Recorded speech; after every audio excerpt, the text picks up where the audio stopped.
program today, we have just the last session, and this session, we're calling it, initially we were calling it Forum 3 discussion for the last panel, and we have collapsed the two discussion fora. We are supposed to discuss on the research fellowship experiences, challenges, and way forward.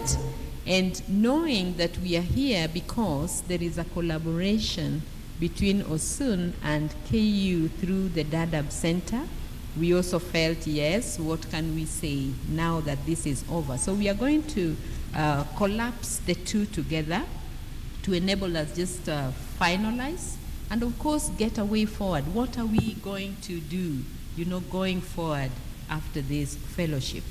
And once that is done, I'm saying 45 minutes at most, we're going to have a tour. We may not tour the whole of KU because KU is actually almost 100 acres. So we will just pick on a few very, very, near places so that we see and we go, not forgetting that you remember when you're talking about the ventilators for the COVID, you remember our students had an innovation. So we have an hostel here, but it is so far away. But we will only see what we can see for a few minutes. And Dr. Joyce Ogogo, who is actually in early childhood and special needs, she's been here since yesterday because of just a passion that she has for research. So she's accepted to take us through that tour. And then once that is done, we walk to KUCC, take our lunch, and then we say, wow, go well, we meet again. So for this particular session, I want to take this opportunity to thank our panelists who are going to be there. We've constructed a small panel, and we're going to have none other than our director, Osun, Dr. Rebecca. Please take your seat. And then we also have the director, KU Dadaab Center, Dr. Ndegwa, who is my boss. Please move there. And then we have Shaharia, who is actually one of the education working group Osun. Please join them. And then for the sake of the fellows, I'm going to have one of the ladies that is Tacit to also sit there. And then last but not least, of course, we have the advisors, and Professor Laura is here, so please take your seat. And then I'll just give a very, very brief information that is going to help us. Kindly show that the write-up. So please take your seats and feel at home, and the rest of us, we are also going to share because we have been seated here listening and doing things together. So this is the time when you can tell us, from what you have seen, what do you think would be the best way forward? So I want to mention that the Osun Research Hub Fellowship Symposium that we've just held today, of course it started yesterday, 27th, 2020 to 22. This current fellowship started in 2021. And when it started, fellows were selected, advisors were selected, and the whole idea is that Osun has a goal of promoting interdisciplinary collaboration among partners and other like-minded institutions, expanding access to higher education through marginalized communities. And of course, the whole idea is creating new knowledge, cooperative research that addresses, questions, themes, issues, both locally and internationally. So when the whole fellowship started in 2021, of course, the students, the fellows, were given an opportunity to look for, areas that would be relevant for them. So the thematic focus area generally was democratic practice, sustainability and climate, inequalities, human rights, and global justice. And these fellows were drawn both from public calls and from the Hub's oral history graduates, because there was a fellowship, a brief one, in 2020. So we have a list, just scroll up a little. I have a list of the fellows that we've had, just stop there. So we had a total of 8 fellows, and then each of the fellows definitely had an advisor. And starting from the top, you can see we had Jacob and the advisor, so that may not be very, very critical because of time, but we had advisors.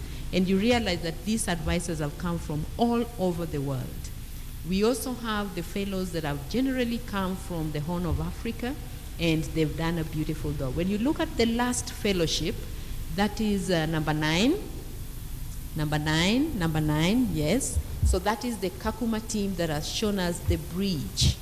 And this team was initially quite big, but finally, towards the end, we were left with just the 4 that are already introduced very elaborately in the morning. And they were guided by the 2 advisors, Professor Kunreitha and John Thomas. Now, we noted that as we were doing this fellowship, we have, of course, the titles. Just scroll the titles quickly. So we had varied titles. Just scroll again, scroll again. Scroll again. Thank you. So we had quite a number of titles because they were given an opportunity to just pick what their ideas are, and then they ran with it. So we had a number of titles, like the ones that I've mentioned there. I don't want to repeat them. And since yesterday, you know, this fellowship was actually supposed to end on 30th of April. And initially, we had somebody coordinating it. And we have John Ryle, who is right there. He was the initial person behind the whole thing. But because of a few technicalities here and there, he couldn't continue. And so in December, I was requested to just come in and assist.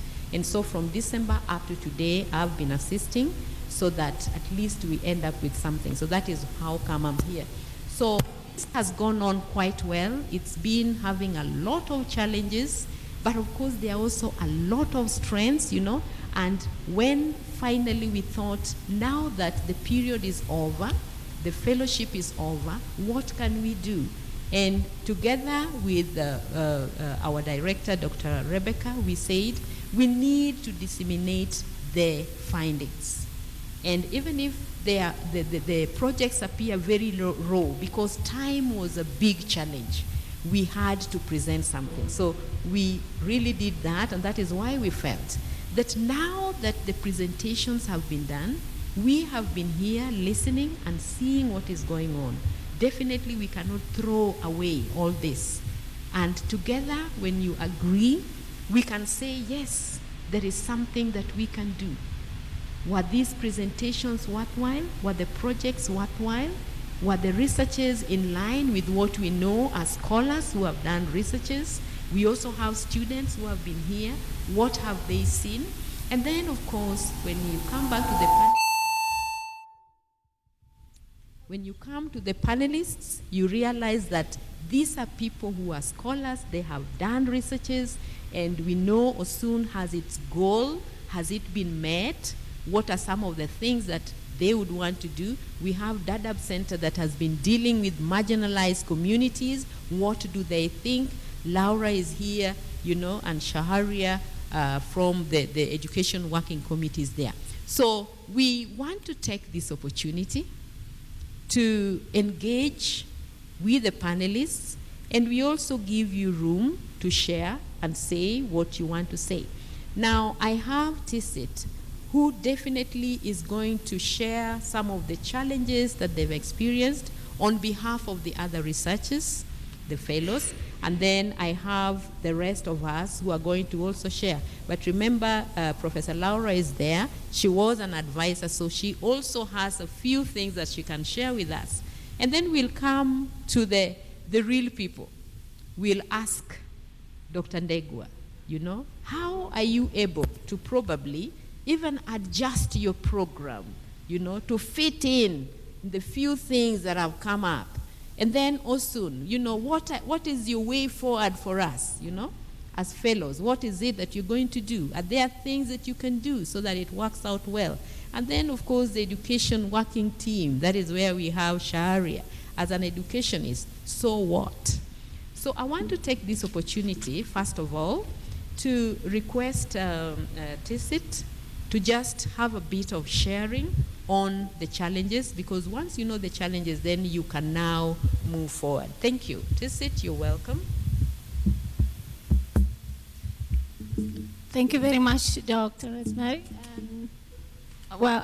On behalf of the fellows, thank you very much again for the opportunity, and I'll try to voice as shared challenge as possible.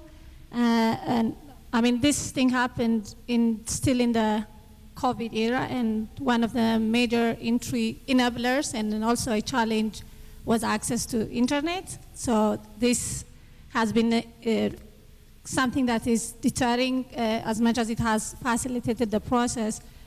Some of and most of the fellows, we have had difficulties because of this. And this I will highlight especially for Aruf, who not only deals with the internet cuts, but for the power cut in Sudan. So this has been one of the major challenges. Second, while going through the processes, one of the things that we have to have, of course, which is critical in research, is ethical clearance. And we all were expected to have these clearances. And for some of the fellows, it didn't come as easy as possible because of affiliations, some were based in institutions, which made it easier, but for others, it was still a challenge, and it contributed to the pace and then the progress fellows were able to make in their research. And in this process, even after acquiring ethical clearances, we had another challenge, which is access to journals. We almost, all of us are based in the global south, and we keep on talking about global north, global south, this divide, and then the limitation to access journals, which could have helped us to enrich the research that we were working on. So this also had been a major challenge for almost all of us, I would say. And the changing political circumstance, not only the power internet cut, also the political circumstance in the region has added to the delayance to access information itself. I mean, I will put this myself as an example in Sudan again, and in Ethiopia, because of the conflict going on, I was not able to travel to do my interviews to areas, and this was shared also by other fellows, because we were working on a border communities or communities which have a unique structure in themselves. So this is another element that I will mention. And the other thing is we were hoping to find a way to get more skills, and so the structure of the program was very engaging, and we have had the chance to meet up and then reflect on things. But we also were hoping to have some sort of concrete skills, and we had few of them, but I think it would have been much enabler if we were able to get like research techniques, write-ups. And the final one, which was also another challenge, is the timeline. Because of these all irregularities, most of us were not able to bring in at the end. I mean, we're happy with the output that we have for now, but we still believe it could have been, or it would have been much more in a better position if we had enough time at the end for the write-ups to clear it and then build on it. I would say these are the major challenges we have faced, and I hope from this conversation we will understand where this output is going to go and how it's going to continue in terms of dissemination. But I hope I have mentioned some of the major challenges on behalf of all fellows. Thank you very much. Thank you so much, Tacit. I want to give Shahari an opportunity. You have been with us. You have now an idea what the design of the fellowship was. They have mentioned a few of the challenges and the experiences. And maybe you can share with us going forward, what do you think can be improved on? What can be done in case we have another fellowship? Thank you. Thank you, Dr. Rosemary. For the fellowship, I'm looking forward to hear from Rebecca about the philosophy of it. But I think it needs to be based on one principle, that is that how it's going to give voices to the refugees. And it should be as they are the subjects and also the researchers. So they are contributing to design of those researchers. So I think that should be a big pillar which we need to remember. And based on our experience, we feel that we should have a research agenda. The research agenda should be driven by the needs of refugees. We need to understand whether the research that we are doing or we are going to do, whether those are relevant for their lives, whether they are relevant for their needs, whether they're relevant to put their agenda on the map, you know. So I think these needs to be fulfilled by the research agenda. We know that sometimes donor agencies have their own agenda and they would like to do things for their liking. But while we do that, we also need to think that are we maintaining that refugee voice? I think that's extremely important. While we are going to do that, I think we need to keep in mind the issue of fundraising. How do we fund it? Where do we get it? And how do we raise funds within keeping our agenda and keeping our principles intact? As my colleague here was talking about capacity building, I think this is very important. How do we capacitate these researchers? And Rosemary, you have mentioned about dissemination. I discussed with you about publication of these researches that has been done by these current batch of fellows. How do we publish them in various forms? Maybe through alternative mediums as well, not only a book or a journal, but there are alternative mediums to publish them as well. One other point I would like to say that now that Osun Hubs is kind of expanding and we are now based in different humanitarian settings, how do we link these fellows with different settings and kind of making it transboundary and kind of take one topic but do a comparative study, like say for example, I would pick like social cohesion. What is the situation in Kakuma? How is it in Jordan? How is it in Bangladesh?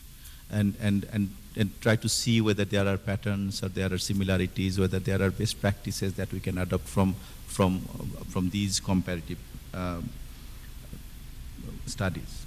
So I think one last point is that we also, while we do all these things, we have to be mindful when we draw the agenda that we don't draw it on a bigger canvas. We become rational and we kind of fix specific themes so that we can continue to do those research on the basis of those things, to be more realistic and pragmatic. And while we do all these things, we have to be mindful of the quality of research and how do we and we need to agree on quality control of the researches that would be carried by fellows. With that, I would stop here. Rosemary, thank you. Thank you so much, Shaharia. Thank you for the valuable insight. I want to move on to Professor Kunreitha, who was one of the advisors. You realize that you've been in this fellowship for quite a while now, right from the start. What would be your valuable observation going forward? You've been in it, you have seen what has gone in. Kindly share with us.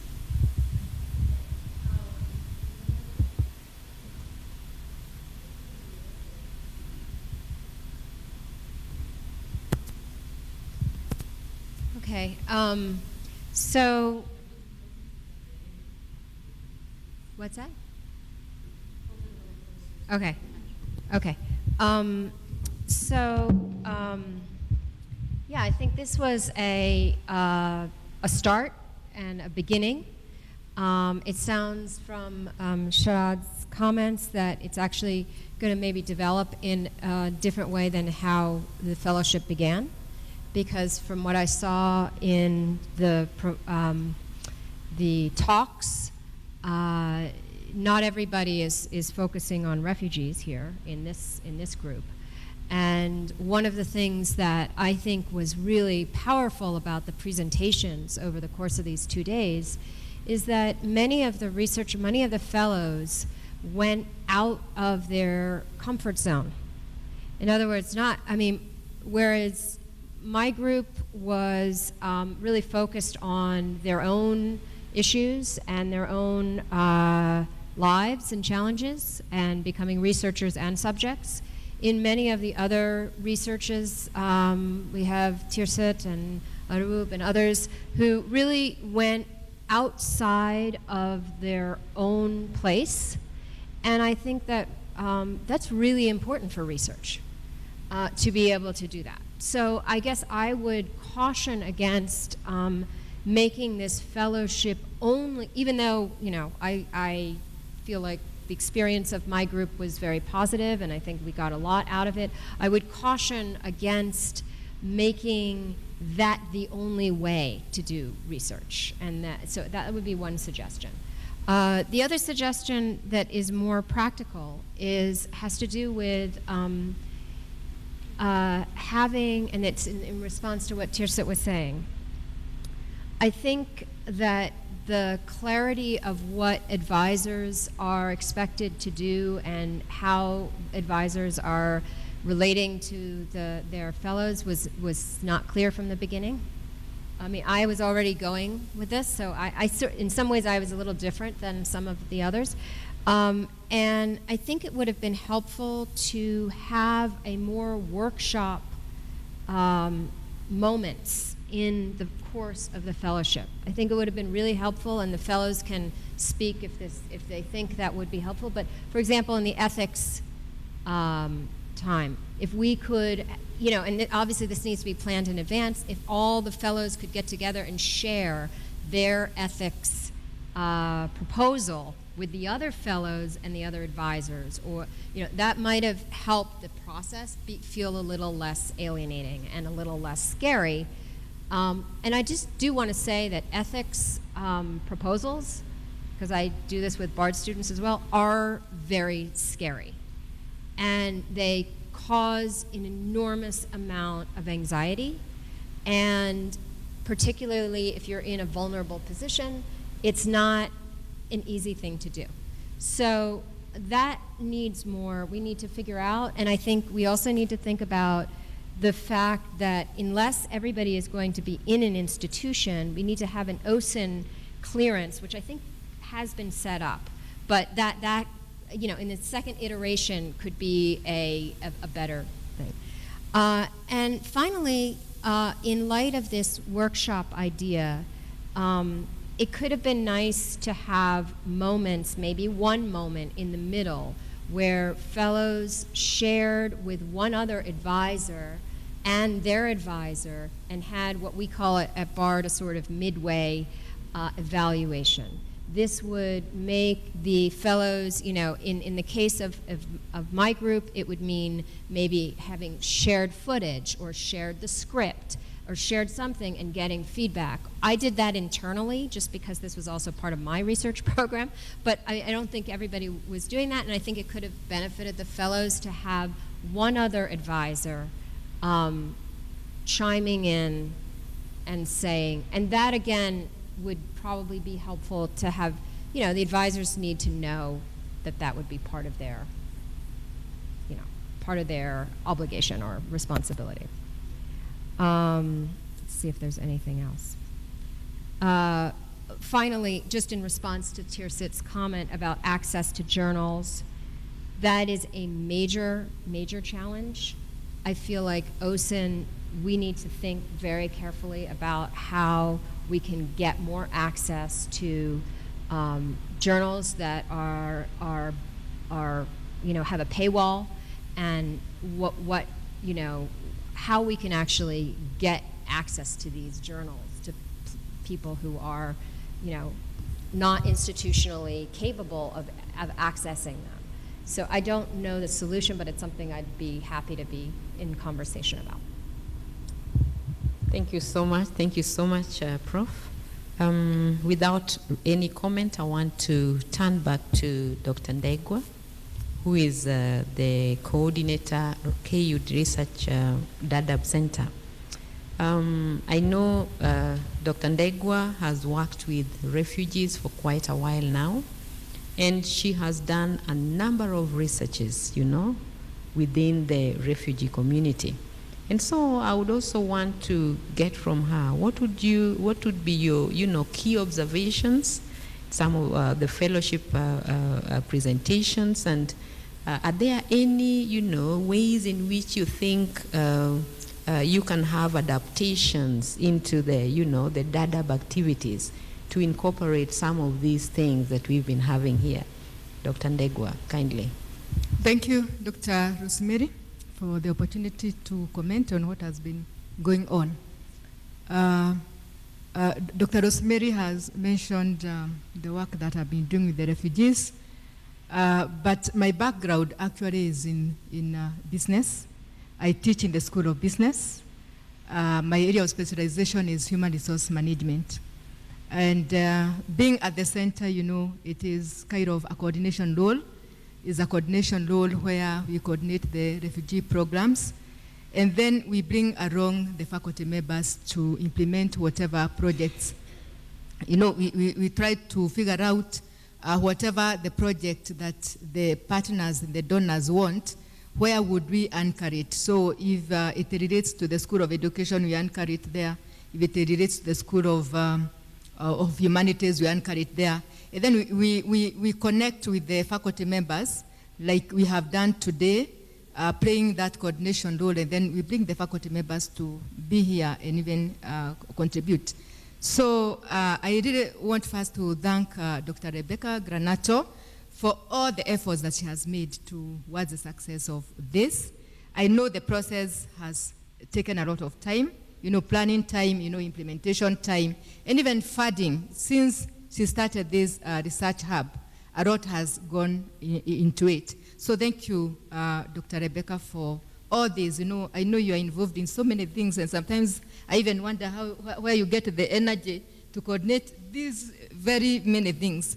Thank you, Rebecca, because of the many things that you do, even to the humanity. Thank you, Dr. Rosemary, for the task. You took it quite well. You have done quite well. I say you have done well. You have not let us down, and we feel proud that you took it over and you ran with it. I won't forget Professor John, who started even until this year. He has actually been working with the fellas, and he did quite the background, and he really did quite a lot. Due to unavoidable circumstances, that's why he could not be able to continue. The research fellows, thank you very much for this very, very resourceful outcome that you have presented to us. So it has been a great experience for me since yesterday, even listening to young researchers and what they are able to do. It is quite encouraging. And the ball is on our side, as maybe the old ones, the old researchers, the faculty members. The ball and the challenge is on us. What is this that we can do to move them forward, and even to prepare their early careers in research? This is just a start, and I want to say that research is never irrelevant, not at any one time. In fact, that is the way to go. And it is always the way to solving societal problems. And as everyone has said, that we need to adapt it, to adapt this concept of the research hubs so that we see how it moves forward. For Kenyatta University, we are ready. Already we have a partnership with Osun, or Bad Courage, Osun, of course, at the Bad Courage. And therefore, we are ready to get into this. When Rebecca was starting this research hub, I think we had not entered into an MOU. Therefore, they initiated even before we entered into an MOU. And I believe in future, we can be able to work together. We can try to look on how we can structure this, Rebecca, under your leadership, how we can structure this so that we partner in the research hub where we have our faculty members even more involved together with the faculty members of Osun affiliates so that they can work together, they can share experiences. And I want to see in future our faculty members who are represented here. I also want to thank them that they were very busy, and quite a number of them were here as moderators, and even they contributed. We would want them to become even advisors in the future. That way, we should be able to have opportunities to interact with each other, to learn with each other, and to have better experiences when we are together. As faculty members, whether we are in the south of the group or north of the group, whatever principles that you have, they are actually very similar.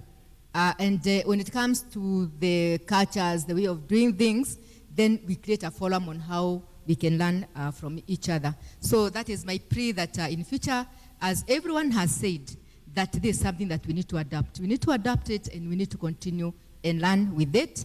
And therefore my plea is that we shall be able to move together with it, where we shall have more involvement of our faculty members. The other thing I was thinking is about how, even as we prepare these early researchers, we also need to think about their career pathway and how do we build their capacity in research. We can only build it by having them take academic courses. I don't know how it works in the north, but here in Africa you find that you need to have some basis. Maybe you need to have an undergraduate degree, you need to go to a master's degree as you are being prepared to become a researcher. So we can also structure this into courses. We had some initial talks when we had the workshop, the brainstorming workshop. How can we structure this and get the researchers who are involved in this research also undertaking courses, maybe even getting how they bridge, do we create, the bridges, the pathways for them to progress to undergraduates and even to masters. And as they were presenting, I could see rich, the areas of presentation were rich in humanities and social sciences, things to do with history, political science. I could see a lot in that. I could see linguistics in that. I could see literature, linguistics, literature, storytelling, film. So we can be able to see how we can structure all that to academic courses. And as they do that, that is how they'll progress as researchers. We'll prepare them as researchers. We will also maybe see how they progress even as tutorial fellows. I had mentioned that. They can become tutorial fellows, and that is a way of preparing them for academic careers. Then lastly, I was happy even to hear the new experiences of the refugee researchers. They move us even to think, what is this that we can do for them, even as we program? What is it that we can do? Like the last presentation about the film, the film and the challenges. I've never thought about it in community interpreting. And by the way, one of the course that we provided when we were starting the center, it was on community interpreting. Dr. Keguru, who was the panelist here, was actually in charge of that course, community interpreting, but we offered it through InZone in Dadaab. But I never thought of those experiences and the challenges that they face. And therefore, that struck me to start thinking, what is this? We have had a lot of, the standardization of qualification. Most of our students that we take, sometimes they come with certificates from their own countries, and we have a way of standardizing them and, equalizing them with our Kenyan certificates. But now to hear that it is not possible for some, for some people, it gets me thinking, what could be the problem? Can a solution be found? And now that I'm in talk with the University of Nairobi, who are offering that community interpreting at Kakuma, I'd want to hear their view about this, and possibly we can continue conversing on that. So we are always in talk. So because of time, I don't want to talk a lot. We have been in talk and conversations with Osuni, with her secretariat, with Rebecca's secretariat, and Rebecca, we shall continue talking and conversing on what is this that we will continue doing. Thank you very much for choosing Kenyatta University to anchor this conference. Thank you for the faculty members of BAD and other affiliated institutions. It was a pleasure having you around here, and it was quite resourceful. Thank you very much. You are always welcome to Kenyatta University. For whatever reasons, for academic interests, like we have Raula here, who is affiliated in one of our departments. So you are open, and we are ready to assist where there is need. We always connect as the Dadaab Center, which is the Center for Refugee Studies and Empowerment. In fact, soon we might even change to something else that will help us be understood better. So we are ready to connect you and to help you to pursue those interests that you may have in relation to maybe other universities. So let me stop there. Dr. Rosemary, thank you. Thank for you. the opportunity. Thank you so much. I know you are so passionate about refugee issues. Thank you so much. I want to, last but not least, invite Dr. Rebecca. We are all aware that she is actually the collaborative designer. This is her brainchild. And once everything is done, then we are asking, do you think the fellowship has really helped your organization to fulfill any of its mandates? And what are some of your observations in terms of the outputs that you have seen? And lastly, how would you wish to further some of these insights that have come out from here? They've presented their findings, so there is the bit of how do we implement? So what is your idea about that? Thank you. You're welcome. So that's a lot of questions. But let me, I was sort of taking notes as my colleagues were speaking. So first, I want to say that I was not the coordinating effort behind all of this. Rosemary and John and Mike Oyo, who is not here unfortunately, really were coordinating all of these efforts. So the thanks go to them, certainly not to me. So I wanted to give a little bit of background though on the beginning of the fellowship, getting back to Sharia's point.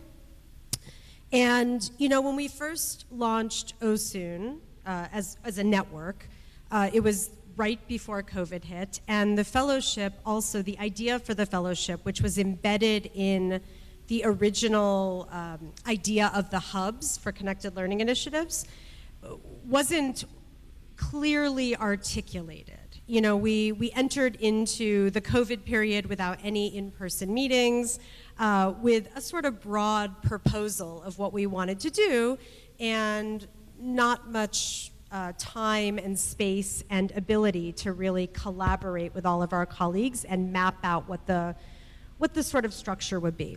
So when we issued the call for the first fellowship, John Ryle had run his graduate level training seminar. It seemed natural to build on some of that work and also to kind of explore what the possibilities would be. So rather than issuing an open call focused only on refugees, we issued the call around the thematic areas of Osun more broadly, which Rosemary had in her document that she was screening. Of course, our thinking from the perspective of the hubs was always that eventually this would be much more entirely, actually, refugee focused, but we didn't really know how we were going to do that. So I guess I would say also when it came to kind of the beginnings, a few considerations were not to try to replicate with what some of our partners are already doing in this space, like Oxford University's Refugee Studies Center, since they're already running refugee-led programming in the realm of research, and not to replace what KU was doing, but to really use this fellowship year to kind of think about what would be the best building on our different partnerships rather than replacing or replicating. KU was a natural partner. We're already partners through the Connected Learning in Crisis Consortium. We've known each other for a long time through that. Our other partner, Bear, works with KU, so it seemed like a natural fit. Since the beginning of this fellowship, though, I would say that the hubs have really crystallized its agenda. And, you know, when we began, we were really only operating in Jordan and Kenya, but since then we've kind of repositioned ourselves as much more of a global initiative where we're creating a network amongst refugee learners, both at the undergraduate level and at the researcher and teacher training level, and working in multiple contexts. So, I mean, just to give you a sense of how many students we're working with, I mean, right now we have about 200 students in our bridging program. We have about 1,200 students who have been impacted by our informal education. And through our mentorship training and teacher training, we've worked with about 150 people who have impacted about 57,000 students. So it's a broad global initiative now that has increasingly crystallized its agenda and where we want to go. So what's next? I think my colleagues brought up a lot of really important points that need to be considered. Tirsit, your point about training, that is first and foremost on our minds, and thinking through how the fellowship can provide a more systematic approach without overburdening advisors, but really centralized in the hubs and whatever that constellation of partnerships will look like. The research agenda, Sharia referred to that. You know, the working group, which just met for 3 days, we're working on articulating a more global and inter-network research agenda that I think will end up being very much a part of what we're going to be funding going forward. And I think, you know, what we've talked about internally is really leveraging the fact that we work with all of these different partners. I mean, the hubs alone are run by BRAC Center for Peace and Justice, BRAC University Center for Peace and Justice, Bard College, Arizona State University, the Princeton Global History Lab is involved, and Bard College Berlin. So we already have a number of partners that we want to make sure whatever we're doing brings all of those partners into conversation and leverages the different strengths. Library issues. Laura brought that up. There are also some things that are being dealt with on an Osun institutional level, and that's one of those things. So Osun, as a broader network, is dealing with things like single sign-on across platforms and how to deal with these library questions, because it's not only in refugee contexts that library issues are a problem, as Tirsit pointed out. You know, we really need to provide access. I think we also know, those of us who work at universities, that's incredibly complex in relation to licensing agreements. So that is being tackled, led by the Bard librarian, but in collaboration with the entire network. There's a kind of working group working on that. So I guess I would just conclude by saying that, you know, our next steps we have a small team of people now who are working on what the direction's going to be, including Dr. Rosemary and including our partner on the ground here, Rift Valley Institute. We're in constant communication with the RSC, with the Refugee Studies Center. You know, we're working with Laura and Sharia and others about how we're going to be articulating a refugee-led research agenda that can be one that it takes into account the needs of our populations and can also feed back into the work that the hubs and the working group are doing more broadly throughout the network.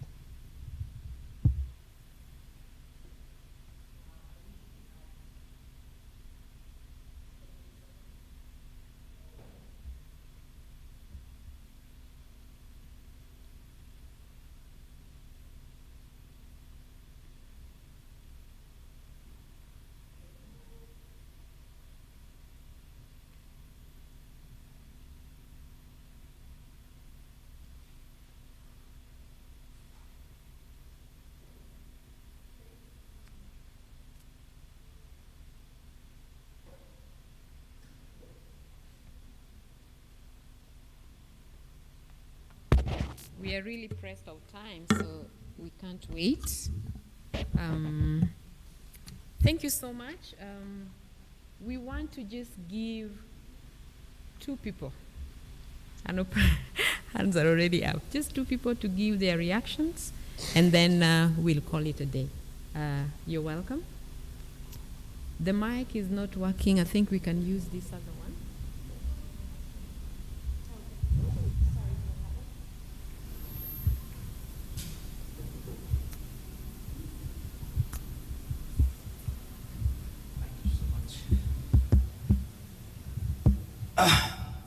I'm Dr. Parivelan from Tata Institute of Social Sciences, India. I'm relatively an invited guest to this Osun working group meeting, and the last 2 days enjoyed all these interesting presentations being made. My brief comment on the observations and some way forward. The research works, what were presented were very interesting, very interdisciplinary, very much post-colonial kind of aspects were coming in. I think there is a dearth of literature, the global level, where I see a lot of potential. These researchers are going to contribute to the post-colonial kind of literature. I also like the variety, the empirical nature of research, very well grounded, and this is something very interesting. I enjoyed listening, all including the movie, documentary, and a lot of discussion on that. I just wanted to propose is there 2 things. One, already it has been said, definitely these research papers should get published in good journals and bring the southern perspective, global south perspective, very important. The second aspect is about, it was said by Dr. Rosemary about what is the way forward. I really feel that these researchers should join academia as researchers, as research fellows, or as teachers, teaching faculties. And they should also look forward to work with international organizations where they can contribute well connected to the communities. I really wish you all the very best. Thank you. Thank you so much. I was just a little interrupted because our chief guest, who is representing the Dean School of Education, Dr. Nyaga, is here to close the ceremony. So thank you so much for the insight. I think just one more, Arup.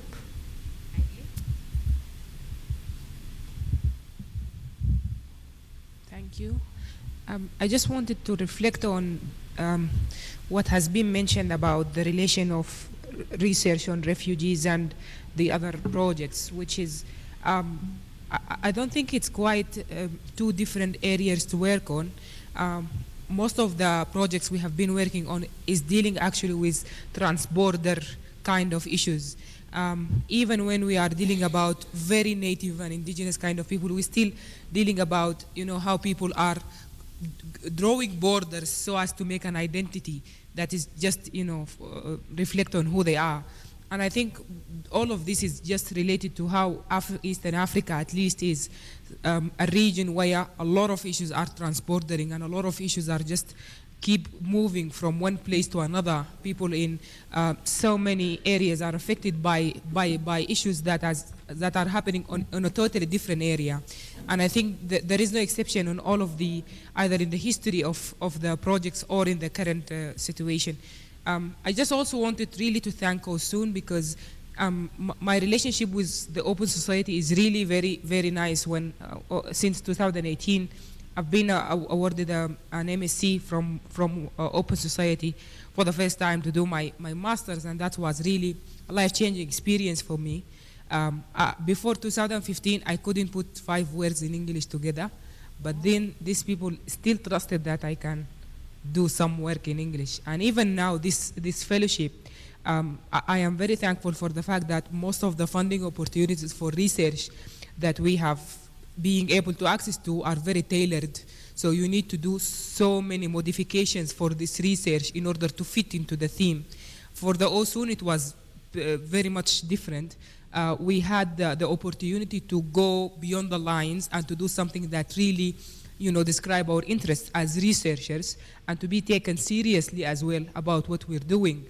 of course, I agree with everything related to the capacity building and the training and so on, but still the fact that these people could have some faith and trust that people can, really produce the cross-cutting edge research in an area despite the low access to journals and the lack of skills and so on. That is very admiring for me, so thank you. Thank you so much. Thank you so much. I know we are all pressed of time, so we could go on and on and on, but I want to just say thank you to our panelists. Thank you to the participants for, bringing in your ideas. And we want to finish. And at this point, I want to request our Dean, School of Education, represented here by Dr. Nyaga, who is also in charge of teaching practice. Most of us are aware that the biggest school in Kenyatta University is a School of Education. And so we have so many other departments. And Dr. Nyaga is in charge of teaching practice. Dr. Nyaga, you're welcome. Represent the Dean. Thank you.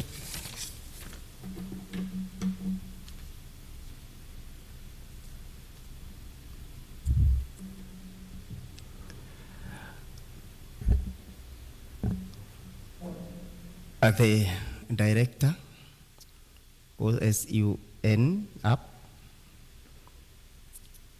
Dr. Rebecca Granton, the coordinator, Kenyatta University Dadaab Center, Dr. Priscilla Dewa, invited guests, moderators and panelists, faculty, Kenyatta University and students, staff KU, Dadaab Center, ladies and gentlemen. My name is Dr. Peter Nyaga, representing the Dean School of Education. In my capacity, I am not the director teaching practice, but I'm in charge of examination teaching practice in Kenyatta University, also in charge of school student lecturer evaluation and primary teacher education.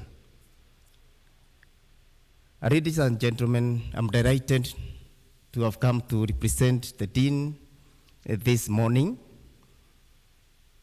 I'm happy that I have earned a few issues that represent the refugee. At Kenyatta University, we are a part and parcel. We support all the initiatives that will help the system to roll effectively. And now, ladies and gentlemen, you allow me to read the closing remarks by the Dean School of Education. For those who are our visitors, School of Education is the largest in Kenyatta University with 7 departments and several directorates that support the school. It supports a very big population, and therefore refugee Dadaab Center is part of this school. So I read the speech. Ladies and gentlemen, good afternoon. It's already afternoon, or it's still morning? All right. On behalf of Kenyatta University Council, and on behalf of the Vice Chancellor, may I take this opportunity to compliment the Open Society University Network app and its management for hosting the Research Fellowship Symposium in Kenyatta University. From what has gone on in the last 2 days, USUN apps for Connected Learning Initiatives has met one of its goals of promoting interdisciplinary collaboration amongst partners and other like-minded institutions, thereby expanding access to higher education within marginalized communities, and thus creating new knowledge and comparative research that address questions, themes, and issues from both local and global perspectives. This was enabled by the diversity in the selection of the fellows, advisors, and the research topics, which included democratic practice, inequalities, human rights, global and global justice, to mention just a few. This fellowship has therefore enhanced the app's intellectual community. Further, the symposium has provided a unique opportunity to the fellows and their advisors to showcase their research prowess and disseminating their research findings. The opportunity which was given to the fellows to participate and express their viewpoints presented a great learning and sharing of knowledge to all of us. Ladies and gentlemen, in terms of the specific themes for the various panels and the discussion therein, I wish to appreciate the role played by the moderators, panelists, fellows, and the participants in general. The themes were so diverse that they required a multidisciplinary team, which was definitely present and evident in the discussions. Without your enthusiastic participation, we would not have had such a successive symposium. As a university, we do appreciate USUN apps for connected learning initiatives for choosing to conduct the fellowship in our esteemed institution. This created a wonderful learning experience to our students, faculty, and all participants. May the experiences gained go a long way in enhancing our research skills, relationships, and create new networks amongst us. May we keep in touch with the newly formed networks, draw on our common experience, strengthen one another, and help each other to grow in the world of research. To end this symposium, may I now award you certificates of participation. Thank you for actively participating. Welcome and come again.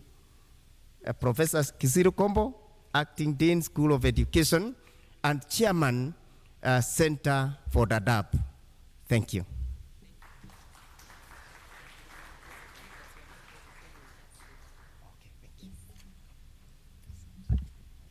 Thank you so much. Thank you so much, Dr. Nyaga, representing the Dean School of Education.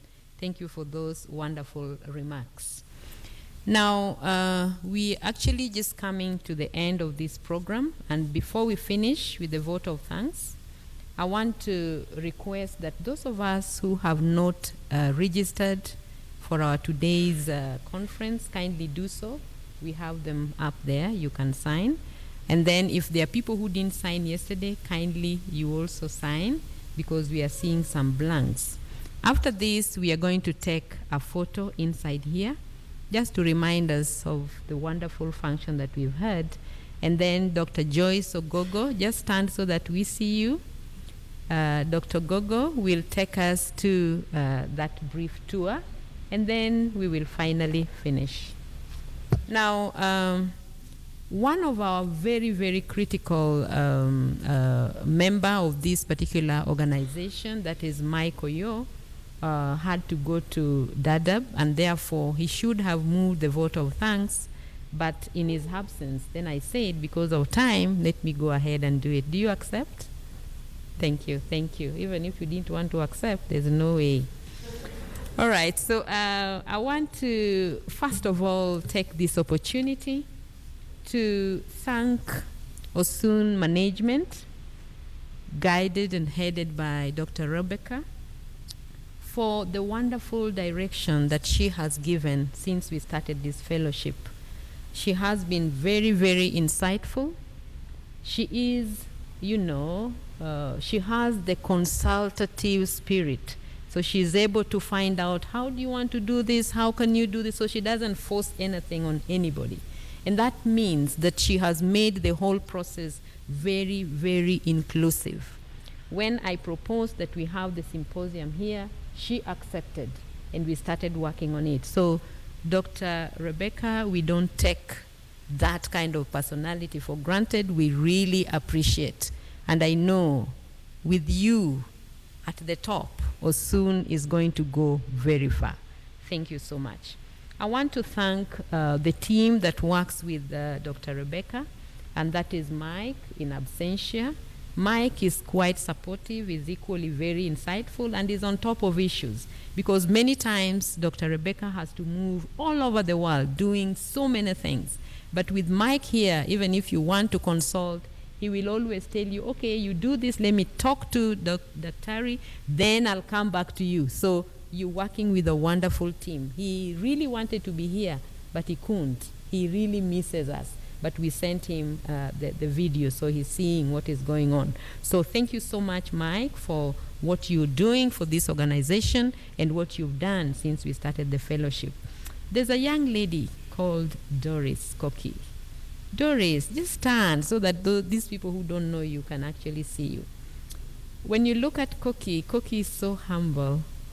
And in her humility, she's very strong. She's capable of organizing things. She's prompt. She's available, you know. So even if you want anything, what time, you'll get her. And she'll give you, you know, the answer that you need. We don't take that for granted. We are very, very grateful. Thank you so much, Doris. Thank you for supporting Dr. Rebecca, and may you continue doing the same. I want to thank Osun as an organization, because if it was not for Osun, our fellows and everybody who is here would not have been here, because they have sponsored everything, right from the beginning of the fellowship, the research, everything that the fellows were doing, everything that the moderators were doing, and of course, finally, this fellowship has been sponsored courtesy Osun. So we are really grateful, and of course, anytime I think of Osun, there is an organization that is also in there. It's called RVI. So we want to also thank them in a very special way for having enabled us to have this particular organization. Now, I want to thank KU. Our VC was aware about this. The DVC academics was aware about this. The DVC Rio opened the ceremony, of course, represented by Professor Richard Oduor, who is also the Director Research. And we really do not take any of that for granted, because they allowed us to use this facility. There was a bit of problem at KUCC, but when we requested for this place, they said, wow, go ahead and do it. So we were able to do that courtesy KU. And because of KU, generally you realize that because the management allowed us to use the facilities in KU, therefore everything went into full swing. KU TV is here, represented by the whole staff, and they've done a beautiful job. When you see that link later on, YouTube and everything, we are there, and everything is being seen. So thank you so much, the KU TV team. Thank you so much, the ICT.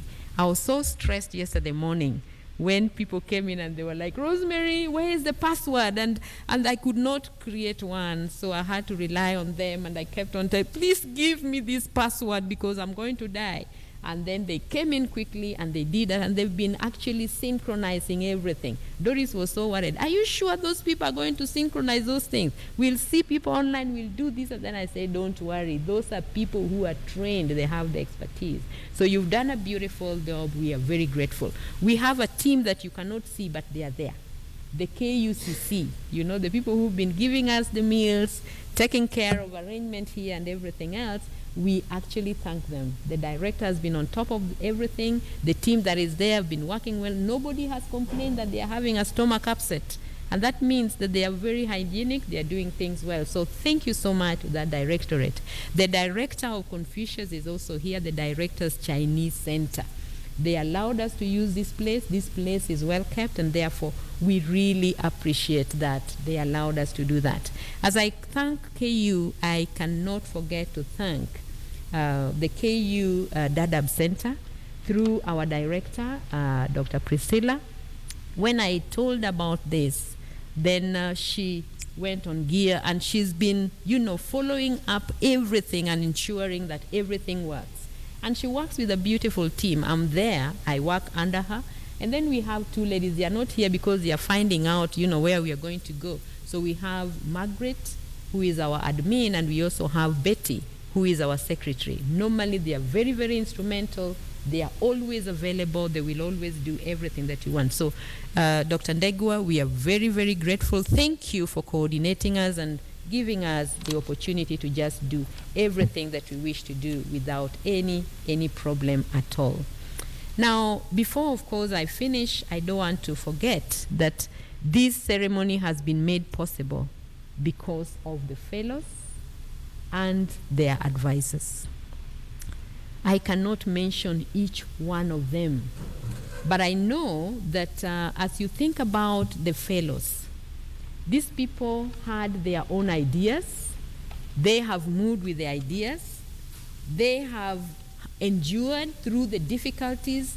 They have actually had a lot of difficulties, but amidst all that, they were able to finally give us the final work. We really appreciate the fellows. Thank you. You had your unique problems. You had your unique problems and you had those difficulties, but amidst all that, you said, let the agenda be fulfilled. So thank you so much, the individual fellows. Thank you so much, the Kakuma team. And of course, as I say that, I cannot forget your advisors. I know a few challenges were there, but the advisors who were available did a beautiful work. Those who are there, whether online or, you know, just working with them, thank you for your time. Thank you for being there for these fellows. And thank you for advising them and coming with them this far. It has taken your hands. We really appreciate, and we don't think anybody would have done it better. Last but not least, I want to thank all of you in a special way. Because, you know, many times you can invite people, but they fail to come. It's been a struggle, especially the KUT people, because of exams.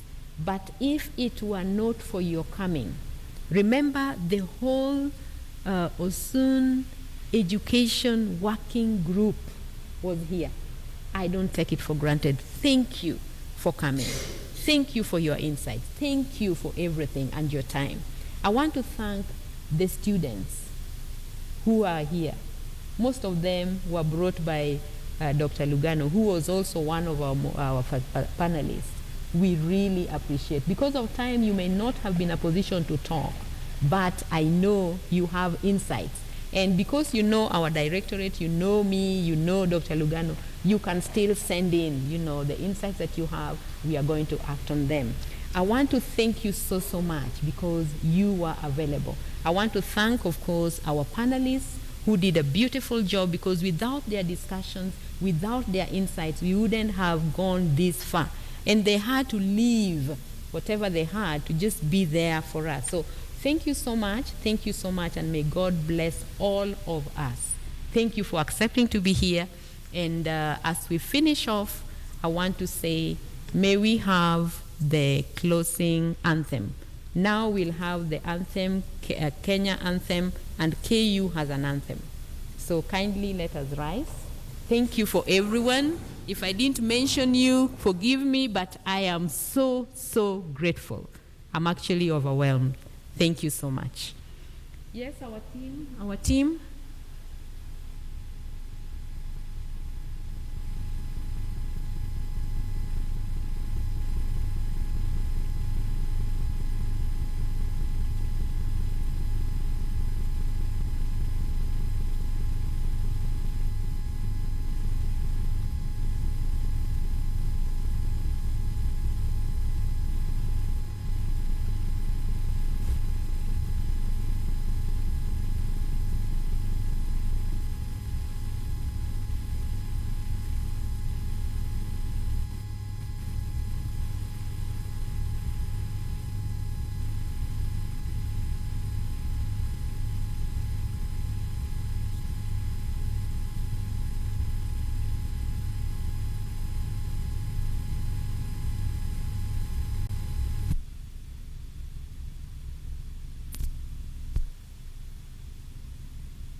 defender.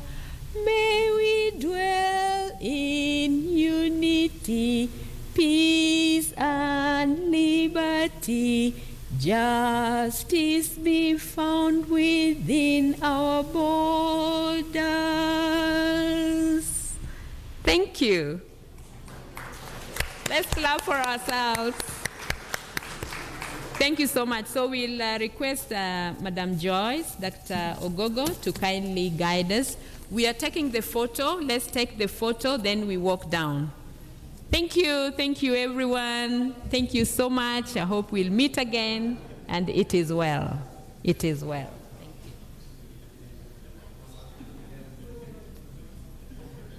you.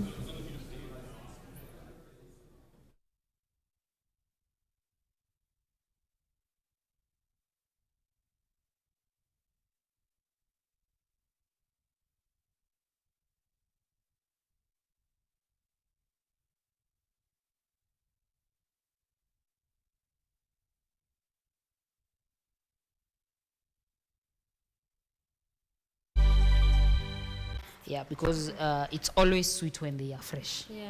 Yeah. Wow. So you're advising event planners to make these as the last Yeah, you're going thing. to go to weddings and you're going to be served a fruit dessert and you, no, I can't take this. The reason is it was made 2-3 hours before. Yeah, so the